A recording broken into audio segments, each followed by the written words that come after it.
आपकी पहली डिलीवरी है तो नॉर्मल डिलीवरी रूम की ये 4 सीक्रेट बातें आपको भी पता होनी चाहिए। सच्ची बता रही, ये बातें ना ही आपको डॉक्टर बताएंगे, ना ही आपको फैमिली के कोई मेंबर बताएगा। तो ये बातें आपको पता रहेगी तो आपको बहुत हेल्प होगी आपकी नॉर्मल डिलीवरी होने में। अब कौन कौन सी ये 4 सीक्रेट बातें हैं, चलिए वीडियो को पूरा देखिएगा तो सारी चीजें क्लियर हो जाएगी। जो भी मन में आपके सवाल हैं वो सब कुछ क्लियर हो जाएंगे। लेकिन जो भी आपके मन में इससे जुड़ा कोई सवाल है तो आप कमेंट करिएगा, उसका रिप्लाई मैं जरूर करूंगी, तो कमेंट जरूर करना। चलिए वीडियो को बिना किसी देरी के शुरू करते हैं। सबसे पहले जानते हैं कि ये चीजें कब से शुरू होती हैं, ये नॉर्मल डिलीवरी रूम की सीक्रेट बातें होती क्या है। देखो 37 वीक से कभी भी आपको लेबर पेन स्टार्ट हो सकते हैं, तो 37 वीक के बाद अपना प्रॉपर तरीके से बैग रेडी कर लीजिए। कभी भी आपको हॉस्पिटल जाना पड़ जाएगा तो तुरंत चीजें नहीं मिल पाती, तो धीरे धीरे एक एक करके, जैसे 8 महीने या फिर 8 महीने स्टार्ट हो या फिर 8 महीने मतलब 15 दिन कंप्लीट हो जाए, धीरे धीरे अपना जो मैटरनिटी बैग है रेडी करना शुरू कर दीजिए। कभी भी आपको हॉस्पिटल जाना पड़ेगा, जब भी आप हॉस्पिटल जाती हैं तो अपने पूरे डॉक्यूमेंट, जो भी पूरे मंथ के चेकअप वगैरह है, सब कुछ रख लीजिए, वहां बहुत ज्यादा जरूरत पड़ेगी। जो भी अल्ट्रासाउंड है, ब्लड टेस्ट है और बीपी वगैरह का है, सब कुछ आप प्रॉपर तरीके से फाइल बना लीजिए, उसको रख लीजिए, उसको साथ में ही लेके आपको जाना है। और आधार कार्ड जरूर से लेके आप जाइएगा। अब जब आप फैमिली मेंबर रहते हैं तो उनसे डॉक्यूमेंट वगैरह चेक करवाने के लिए बोला जाएगा, तो वो चेक करवाएंगे और आपको डायरेक्ट रूम में शिफ्ट किया जाएगा।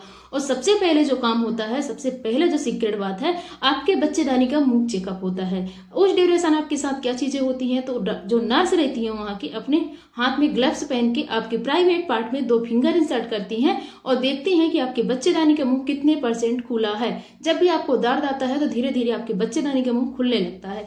उस टाइम पे चेकअप होता है कि कितने % डायलेट है। यदि आपके बच्चेदानी का मुंह जो है 10 सेंटीमीटर डायलेट हो चुका है तो आपको लेबर रूम में शिफ्ट किया जाएगा। लेकिन यदि आपका बच्चेदानी का मुंह जो है 10 सेंटीमीटर डायलेट नहीं हुआ है, 1-2 फिंगर है, तो अभी आपको नॉर्मल रूम में शिफ्ट किया जाएगा।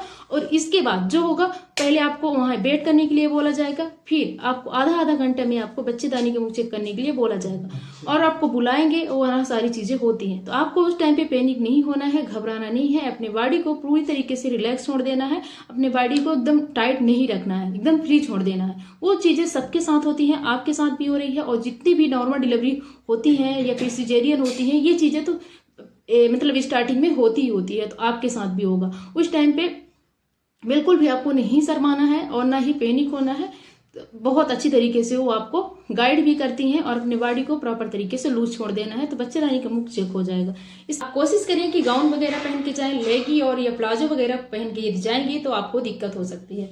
गाउन या फिर लॉन्ग फ्रॉक वाली कुर्ती आती है, वो भी आप पहन के जा सकती हैं। तो कोशिश करें ऐसे कपड़ा पहन के जाएं। यदि लेगिंग्स और प्लाजो वगैरह पहनी रहेंगी तो फिर आपको वहां बार बार उतारना पड़ेगा और आप भी इरिटेट होंगे और डॉक्टर भी इस टाइम पे आपको वो सजेस्ट करते हैं। और कई बार वहां गवर्नमेंट हॉस्पिटल रहती है तो चिल्लाते भी हैं। तो ठीक इस चीज का विशेष ध्यान रखना है। आप जब बच्चेदानी का मुंह जो है 10 सेंटीमीटर डायलेट हो जाएगा तो आपको लेबर रूम में शिफ्ट किया जाएगा।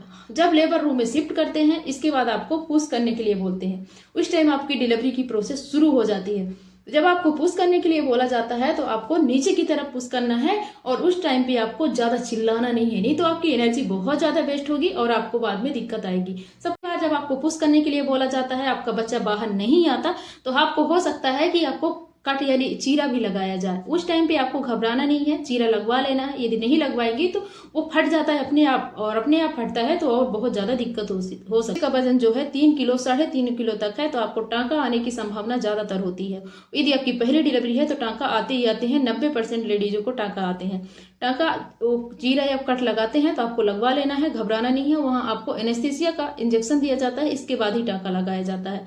और बहुत सारे लोग बोलते हैं कि हमारे यहाँ जो है बिना मतलब शून्य किए टांका लगाया जाता है, तो ऐसा नहीं होता। वो प्राइवेट पार्ट के निचले हिस्से को शून्य किया जाता है, इसके बाद ही चीरा और कट लगाया जाता है। अब जब आपकी डिलीवरी हो जाती है तो इस टांकों को प्रॉपर तरीके से सील दिया जाता है और आपको उसके बारे में क्लीनिंग वगैरह करने का बताया जाता है। लेकिन यदि आप जानना चाहते हैं कि कैसे करना है तो कमेंट करिएगा, इसके बारे में एक सेपरेट वीडियो बना देंगे। तो ये सारी चीजें होने के बाद आपका प्लेसेंटा चीरा कट लग जाएगा, बच्चा रिकवर हो जाएगा। फिर इसके आधे घंटे के अंदर आपका प्लेसेंटा जो है रिमूव किया जाता है। फिर आपको लेबर प्रॉपर तरीके से क्लीन करके और टाँके लगाए जाते हैं। टाँके लगाने के बाद आपको रिलैक्स करने के लिए बोला जाता है 10 से 15 मिनट या फिर आधा घंटा अपने ऑब्जर्वेशन में रखते हैं। इसके बाद आपको नॉर्मल रूम में शिफ्ट करते हैं, तो वो आपको 1 से 2 दिन वहाँ रखते हैं। इसके बाद आपकी छुट्टी हो जाती है। तो ये होप ये वीडियो आपके लिए बहुत ज़्यादा हेल्पफुल रहा हो। यदि हेल्पफुल रहा हो तो ज़्यादा से ज़्यादा शेयर करिएगा और सब्सक्राइब करना बिल्कुल नहीं भूलिएगा। हम आपसे मिलेंगे नेक्स्ट वीडियो में, तब तक के लिए रखें अपना ख्याल। Bye bye and take care.